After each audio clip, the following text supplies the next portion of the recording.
unicórnios, oi unicórnias, tudo bem com vocês? Espero que sim. Nós estamos mais um vídeo de hoje, é de misturar as minhas piores slime. Então, antes de começar esse vídeo, deixe seu like, se inscreva no canal e ative o sininho de notificações para você não perder nenhum vídeo novo. Então, eu quero que vocês me sigam no meu Instagram, que é Júlia Silva Félix, e o meu TikTok, que é Mundo da Júlia. Félix. E o... Fala aí o seu, produção.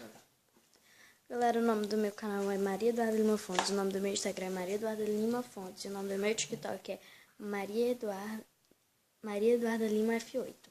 E ela vai misturar as piores slime dela, que é essa aí e essa amarela aqui, que é a pior que tá mesmo.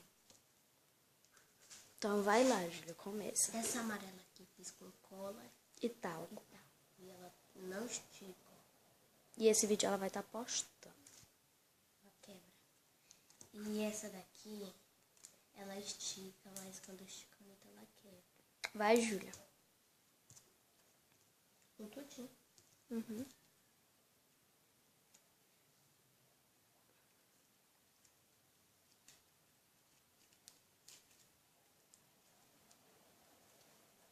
A gente já vai gravar um vídeo de fazendo slime de olhos vendados, né, Júlia? Vai, Júlia, mistura assim. Não é não, galera?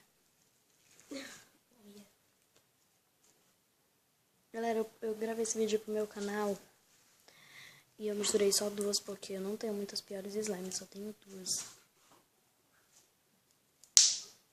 Olha! Desculpem o barulho, ignore. Eu vou misturar mais.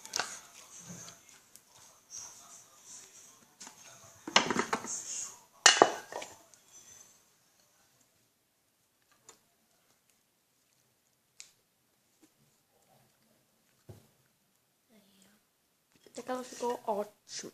Agora ver se ela faz cor. Ela ficou tipo marrom, né? Não faz. Não faz cor. Agora ver se ela faz bolha. Vai ver se ela faz bolha aí.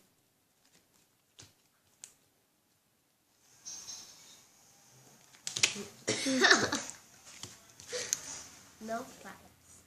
Então essa slime aqui só tá aprovada por esticar.